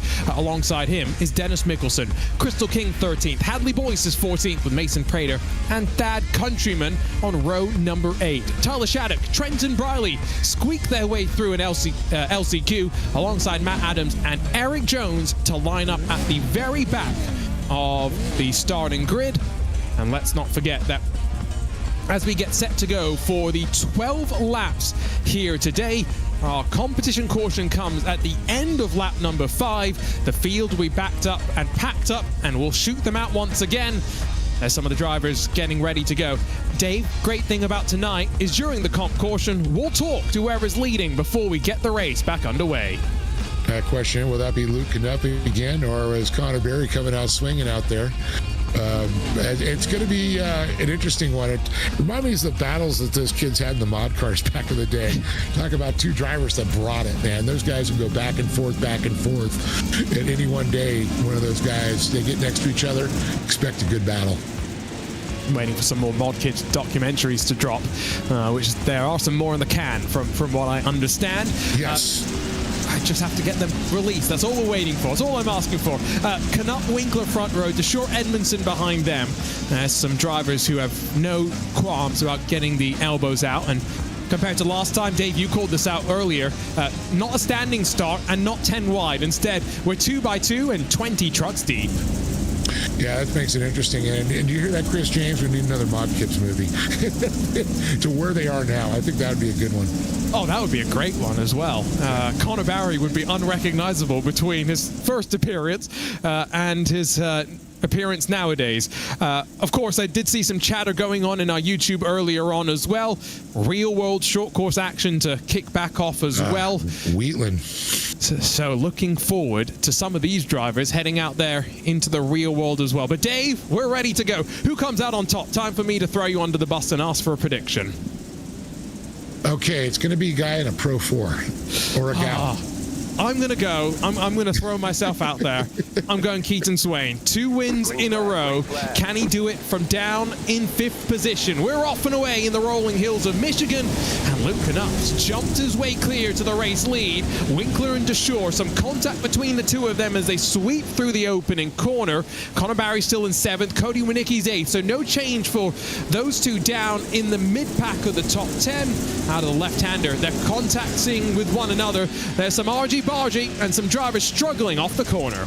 Yeah, you can see Swain was getting pushed around a little bit as we go on board with Connor Barry. Slicky one more time as Connor's looking at the rear end there of Nicholas Dashley, the 23. It's all about just, work one car at a time. Don't think about the front. You think about what's in front of you. Try to forget what's behind you, but don't leave doors open. And I know that's a strategy that's probably going through Connor's mind right now as we see 3 wide trying to squeeze through this left-hander. Remember, caution at the end of lap 5, and we'll burn an additional lap off the race before we get back underway with a single file start. That was aggression from Brody Deshore. He bundles Sean Winkler out of the way, but I don't think the real estate agent's going to lie down and let that one go. There's more contact as they almost get shoved off onto the wall. Riding with Edmondson, you see just how physical that sequence back up to the line is. Dashley past Keaton Swain, Connor Barry and Cody Winicki still in 7th and 8th positions, but here they go. Swain and Barry wheel to wheel after their photo finish a week ago. Yeah, it's weird to see Swain not moving forward already there, but I'll tell you, Nick Dashley, how about Edmondson on the move there, trying to run down Winkler? But you can see Barry looking up the inside of Swain there, but he knows he's got to move into the fast lane, or the premium real estate at this point. Cody Winicki almost slid off the jump there. That's cost him a bit of momentum, bit of ground to those behind, but he's still in front of Christopher Plumley in the 36 machine. In front of these machines, through the whoops they go. And you can see the gap building. Luke Knup's taking advantage here, but that's what the comp caution's going to do. End of lap 5. Everyone stacked up once again. And Luke Knupp right there just running away with this one. You know, and I'm telling you, not the best qualifier, he said, but I'll tell you, he's running some good qualifying lines. He's using the track up. He's being smooth, hitting the apexes. You know, he's got fast entry and fast exit, and that's what you want to do. That's for sure. You can see Dusher and Winkler battling back there for second position, going back to Edmondson, as Edmondson's got a lot of Dashley coming up on his back porch looking to trespass. Off they go. Already onto the 3rd lap of this race. Connor Barry still yet to fight his way forward in what is going to be a storyline. 21 days in counting since he was last in victory lane. And yes, we are going to count every single one of those days as well. Cody Winicki, after the flying start and qualifying, the victory in heat number 1. Well, in front of him, that was Zachary Drapkin. I think that got out of sort. Further back in the field, they're squabbling with one another as well, almost tripping over each other. Winicki holds off the challenge for the time being. Hadley Boyce and Thad Countryman are side by side. Tyler Shaddix behind them. Gets cattywampus though on the inside curve. And Tyson Miller with a nice slide job underneath Drapkin, moves into 10th position. Drapkin back to 11th. As we look at the pack jumping up and over here, you can see a good battle in the back. As we see, it looks like Plumley goes by there. Then we're going to go deeper. Drapkin, Countryman, Prater. Prater's a surprise being in the back, as well as Trenton Briley. And even Crystal King. Expect her to start moving up a little bit here. But the strategy's coming to play. Like you said, the comp caution halfway through this one's going to come out. All the strategies of the first half of the race are out the window. Then it's on. Big sends in the air from some of these machines. Up the inside of Nicholas Dashley. Keaton Swain's getting pushed by Connor Barry. You can see the 4 medals behind him again. And those gloves, those Mark 1 race gear gloves that Connor Barry has, all with the iRacing short course branding on them. Single file they'll ride for the time being as they launch themselves up into the air once again. It's always impressive knowing that these drivers have got to set themselves up, because misjudging the entry into the air will result in a rather uncomfortable landing. Barry's got a good chance here, though, to pass Keaton Swain up the inside into the final sector. And he's pushing Swain a little bit, looks up the inside there. Swain's going to get pushed into the marbles there as his sights now set on Dashley, the 23. He gets by Swain for a moment. Swain's still got a nose in the fight, but now it's going to be Barry. Now he's going to look to the inside as he makes a run on Dashley, trying to hold off Swain at this point, but don't count out Swain. He's going to give a little bump right back to Connor, let him know he's still there. That's the form that short course racing tends to take, back and forth, contact here and there.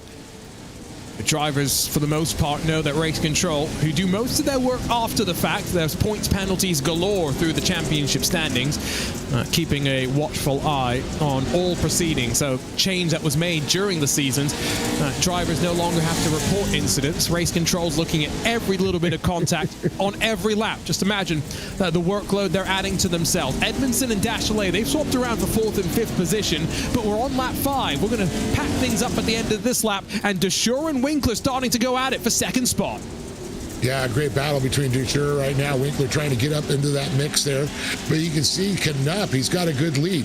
But it's going to be very shortly before that lead goes away. And he'll have a whole lot of horsepower chase him down. Oh, gets out of shape right before Plumley. When Nicky tries to get back in, jumps there, tries to fill it. You can see also the 23 there, Nicholas Dachelet, right in front, battling with Nicky. Plumley trying to get in the mix one more time as they bounce it off the walls here. Boy, talk about cattywampus there. Ooh. Big sends, but they all hold on, and all 20 trucks will get to the comp caution on the lead lap. So let's slow things down and pack the field back up. And so just a reminder, we have no passing on this particular lap.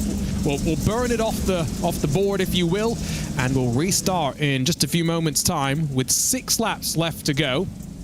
And with Luke Knupp in control of the field. Tell you what, you've already talked to him once tonight. Dave, do you want to have another chat with Luke Knupp? Why not? See if we can catch up with our leader at the comp caution. Luke, the strategy is coming into play. You've, I don't know, you say you're always slow qualifying, but it looks to me that you're using the track up like you were trying to qualify. You're hitting all those fast spots. And like you said, they're all fighting behind you. Yeah, just got to keep doing what I'm doing. Made a few mistakes on lap 2 that let him close back in, but we were consistently about a 10th faster there before the caution. Is a whole nother strategy come into play after the comp caution for you versus the first one? I know you said you had the mistake, but what's your thoughts now?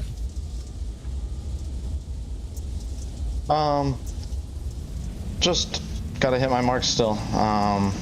That's the whole game. Is I see Connor back there, but I can't let that get to my head. Just hope these guys behind me get in some more battles and keep doing what I'm doing. But so far, so good. Yeah, rip the rear mirror out of that thing and just worry about what's in front of you, right? Exactly, yep. Well, I got to say good luck. Boy, I tell you, you got a lot of footsteps behind you. Keep that head down and keep driving forward. Luke Knupp leading this here. Always great to catch up with the drivers, appreciate them talking to us from behind the wheel. Something that even in the real world they do, I'm sure, begrudgingly. Yep. It's easy in the sim world to do it. We just don't do it enough. The drivers, we can bug them more, Dave. So we'll do it more this season, that's for sure. Yeah, you always want to do it in a comp caution. Let me tell you, we had a live radio once during the actual race. Boy, oh boy, thank God for the dump button. That's all I can say. See, as someone that watches baseball, cricket, you have the athletes sometimes commentate. That would be very entertaining to see in motorsports as well. Early jump from Luke Knupp, earlier than I was expecting, and maybe some of the drivers as well. Off and away we go. So already some side-by-side moments. Drapkin and Miller edge of the top 10 on board with Slicky. Championship leader, Connor Barry, who's trying to now get to the outside of Sean Winkler. He got a great run off that final corner. He's going to get some contact in midair as well. Winkler's all sorts of out of shape, and Barry has to slow the momentum to avoid making the situation any worse. And so 2 cars at the front now breaking away with 6 laps to go. I gotta say, hats off to Winkler with that car control, able to hold that with the contact in the air, got sideways, able to straighten it up. But you got Edmondson now behind Barry. So Barry's got to worry about a little bit. I know his sights are set now on Winkler, but I'll tell you, you don't want to keep your head, not pay attention to Edmondson's back there, because if he goes for a move the wrong way, Edmondson's going to be to pounce on him. But talk about Luke Knupp already running. He's got about a half a second here, and we're not even a lap down on the restart. Yeah, don't trust my count. The commentator's math is always questionable and not to be trusted. But I do believe that Connor Barry is in a situation where, as long as he scores on average, like he's done for the rest of the season, next time out in our Triple Crown event format, he will lock the championship up in a couple of weeks' time and not have to head off to Crandon with the championship looming on his mind. He's still going to put the pressure on to Sean Winkler as they head back to the line. First lap after the comp caution done and dusted. DeShore still pressing Luke Knupp, and look at this chaos behind as they trip over one another. Tyler Shattuck on the outside of Dennis Mickelson. Yeah, definitely tripping over each other there. There are some close contact in the back of the pack for sure. We're going 2 by 2 like the arc here. Knupp and Dusher, and then Winkler and Barry battling for position there. Winkler with some good lines going around, not leaving any daylight for Barry to take advantage. But you can see Edmondson. He is like a fly on honey right now. I'll tell you, this guy is just going to look for a little daylight here. Connor Barry doesn't make mistakes often, but if you're worried about passing sometimes you figure about that guy behind you and leave a door open. Edmondson's got that lean going on, that's for sure. And he's back at home. Remember, last time out, he was racing from APV simulators in what was, for him, a new experience on monitors for the first time. That was a great move from Connor Barry. Clears himself of Sean Winkler. And so it's going to be back to the line, sweep their way around this sequence, run up to the wall as close as you dare, and build that momentum a little bit more. And now Barry setting his sights on the top two, closing the advantage they have built up with 4 laps left to go in the main event, round 8 of this Pro 4 Championship. Well, Evans is going to have to put some of his motocross skills into play here, because he might have to get on 2 wheels to get by Winkler to get up to Barry again. Looks like they're just a little bit faster through certain sections here, but Barry's not pulling from Winkler, and Barry's not pulling up on Dusher. So Dusher, though, he's locked in on Luke Knupp there. 0.3 of a second. He did have a half a second before. I think Dusher is getting a little bit quicker each lap. I agree with you. Is he also seeing opportunities sitting behind Luke Knupp that he'll use on that final lap of the race? Doesn't want to go too early. Don't want to give Luke Knupp, who's fairly experienced both in the real and virtual world, an opportunity to make his move back. And so he'll be plodding, finding his opportunity. We've talked about the blue groove. You can see the track evolution, how much we've carved out that line, that these trucks are all finding their way through. And there's Luke on board with the young Brody Dusher, locked in focus, and look to the rear gearbox of Luke Knupp. Oh, definitely. And you can see the loamy fluff out there. It's where you don't want to be. It's like riding on marbles or ice. You can see these drivers trying to stay within that groove. You can really see where the race line has developed that you mentioned there. It's like one of those things. Now, here's another thing I was thinking about. With Swain had that early run, I think he might have taken the points from Knupp, but with Knupp now up front, I think it's going to switch it around and put him back in a second real strong. Also doing well for his team. For sure, no doubt about that, actually. Luke Knupp will retake second place quite handily, but it's going to be close between him and Swain in the final rounds of the championship. And I will say, as Brody Dusher looks to the inside, doors Luke Knupp entering the whoops. Here comes Slicky. He's been closing. Get that Jaws music out. The 21-day wait for Connor Barry to re-enter victory lane. He's going to try and close. And for Brody Dusher, this is the first time we've seen him in this position this season. We know the pace is there, but is he going to be able to stay out of trouble? He parks it on the apex, gets some contact from Barry. Winkler and Edmondson are squabbling for 4th position as well. 2 laps to go. Is Luke Knupp breaking away at the front of the field? Yeah, I was going to say they were Dusher and Barry battling right now. It's actually allowing Luke Knupp to move away a little bit. Barry looking up the inside, trying to go for the pass, but we're into this left or the right-hander. They were coming around, setting up for this next one. And Barry gets thrown into the grass a little bit there as he battles by Dusher right there. Dusher, man, I'll tell you, that kid has been driving the tires off of this Pro 4. He's been driving great, but he can't do much on the championship leader. There's a reason why Connor Barry is in this place where we're talking about him locking up the championship in a couple of weeks before we even make it to our season showdown. He'll have 1 lap left on the race board to try and close on your race leader, but 9/10 the margin. It's a couple more truck lengths than I think Connor Barry has got in him to try and close back up to the gearbox of the race leader. Is it going to be Luke Knupp for what, quite remarkably, would be the first time this season entering victory lane? He's got 1.5 miles left to hold on. Yeah, it's going to be another change-up, another winner here. Could be a possibility, for Luke Knupp. He's just hoping that Connor is going to worry about Dusher. Dusher looking and still working on Connor with a little bit of contact. Another door fed to him here. Dusher with a big run. The white flag will come out. 1 lap to go here for Luke Knupp as Connor Barry gets back into second. Dusher, but not backing off. That's crucial. Knupp's got his advantage. He's got his buffer. Now Brody Dusher is just thinking those bragging rights. Can he grab second on the podium back away? Behind them, Josh Edmondson's done a great job as well to get back in front of Sean Winkler, who is down in 5th position and now probably nervously looking over the shoulder because you've got Nicholas Dachelet and Keaton Swain there as well on this final lap of the race. Bark River never disappoints. No, and I'll tell you, when we see at Bark River, if you get out front, you could run away here. But I'll tell you, Connor Barry's not going to, do everything he can to keep that from happening. But I think we're going to have another winner here. Luke Knupp with a good run here. He's just a couple turns away from a checkered flag. At this point, the record book shows Luke Knupp and Connor Barry equal in terms of National Series race wins, 20 apiece entering today. And while Luke Knupp's yet to taste success in 2025, it's going to be a taste that's oh so sweet. Out of the final corner, a 21st victory in the National Series for Luke Knupp, a punch of the air, and back in victory lane for the first time this year. I think the smile says it all there. You can see him wiping the sweat off his lip. I think he was getting a little, oh boy, we're getting close here. Boy, talk about pressure. Remarkable. It was Swain last week, Knupp this week. And so, yes, Barry does what he needed to make sure the points advantage is still in his favor into those final couple of rounds.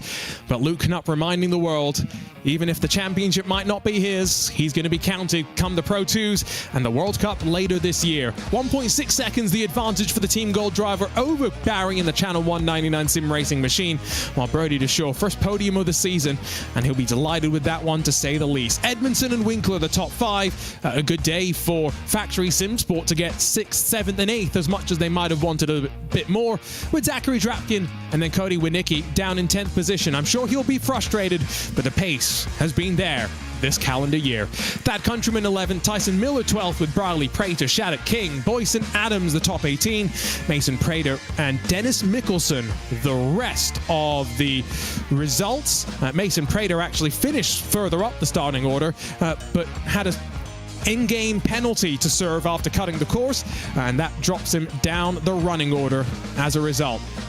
I guess, once again, he must like talking to you, Dave. So let's catch up with our race winner, Luke Knupp, standing by. Luke, no talk in a long time here. Oh, wait a minute. It's only been a couple minutes. But, man, I'll tell you, how was that relief that you felt coming across, taking the win? I saw you wipe the sweat off your brow practically. Yeah, I feel like, Keaton won, last week, and it was like 1,000 however many days, but like, I felt the same way. I mean, it was pretty much this point last season, my last time I won, so it took me long enough. I had a lot of chances to do it, and finally put a lot of effort into this one and paid off. Qualifying it was rocky, but the rest of the night was solid, so I'm just stoked about it. Well, it should move you back securely back into the second position after Swain slightly took it away for a moment. But in the points and the team standings, it's got to feel good. Yeah, for sure. Just huge confidence in myself and the team going into the rest of the season, knowing we are fast enough, we can win races, and we showed it in all the Triple Crowns. Getting some race wins, but finally got a feature full race win. So stoked about that one, and it gives us a little bit of cushion on Keaton going into the last two. So, well, you got a couple weeks now to go back, regroup here, and try and go for another win. Any strategies going into the second to final round, a Triple Crown round? Yeah, the race I won last season at the Triple Crown at Wild Horse, so I'm excited to go back there again. Showed a lot of speed there earlier this year, almost winning it. That was the last time we had the chance to win. So we know we have good speed going in there, and just got to put 3 solid races together. So just can't thank Team Gold Esports enough for all they do. Luke Knupp Racing, APV Simulators, huge sponsor on board, not only the series, but me. They make the best simulators on the market, so can't thank them enough. And everyone else, thank you. There he is, Luke Knupp, P1 there as he heads to Firebird, his home track, to see if he could get another win. I think Arjuno's standing by with second place, Connor Barry. Indeed, I am, Connor. A good fight back from you after the invert to grab second place in a very good spot in the championship. How's the mentality? How's the mindset after the result? 2 rounds left in the championship. The mindset is still to go out there and win. I am a tad bit bummed out on that. I felt like I was in honestly a good spot, and then I got into second, and then we were just trying to battle for second instead. So it definitely was good still. At second place, we scored, I think, a good amount of points, so it's going to be a good one, but we're going to go out there and try to win it in 2 weeks. couple of weeks off, and like you say, back hoping to win the championship in a Triple Crown event format. Do you think that helps you, or do you think it's not that different in terms of the championship because of how the points are accumulated in a Triple Crown event format? I personally think it does. It's all about being, I mean, of course it's about being fast, but it's also about being consistent. And that's something that I feel like that I can do good. I think I got a second place, and that's my bad week. So that's definitely a good thing about me. And I feel like it's going to be a good one, and it's definitely my best track as well. So it's going to be definitely it's going to be a dogfight though. So it's going to get bumpy out there, and it's going to get it's going to get crazy. But I'm glad that I still have a drop, and I'm in a pretty good spot going into Crandon for this championship. Congrats on a bad day today, Connor, finishing second. We'll see you in a couple of weeks in our Triple Crown race at Firebird. Always great to catch up with Connor. One final interview. It's the podium sitter, Brody DeShore, with Dave. Brody DeShore, all I can say is, wow, congratulations. You got on the box here. Man, talk about this race, man. What a battle you had.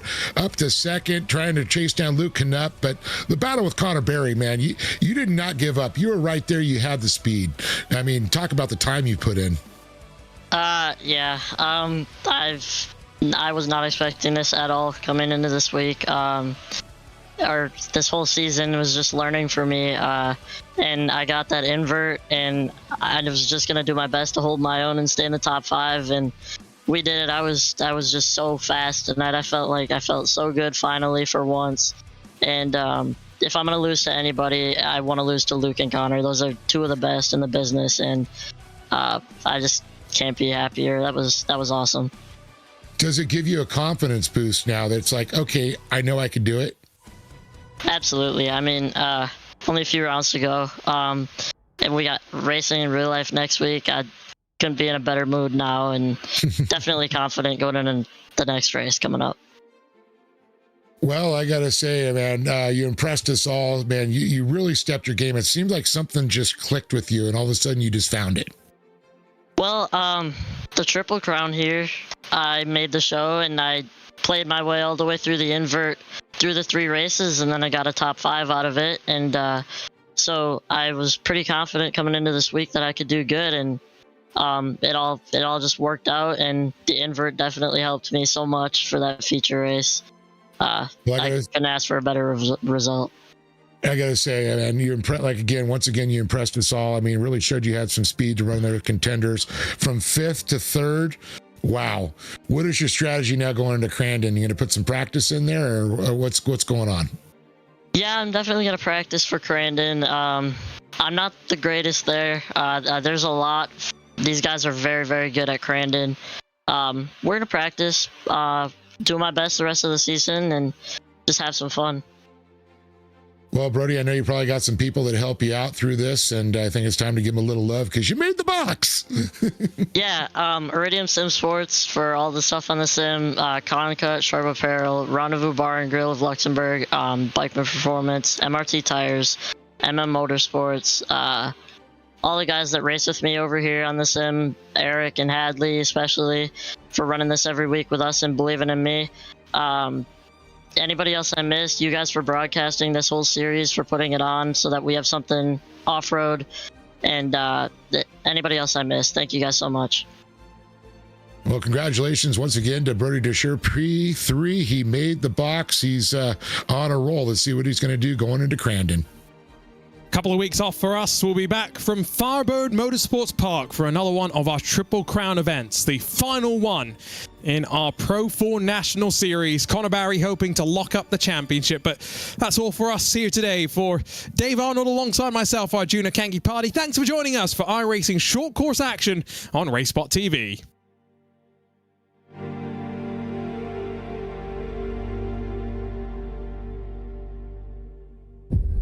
once again, reigning supreme, Connor Barry, the 3-time iRacing Short Course National Series champion. One thing I would like to tell my competitors is the job is not done yet. You can see that Luke Canutt wants to end the season on a high, did not want the fight to end like this.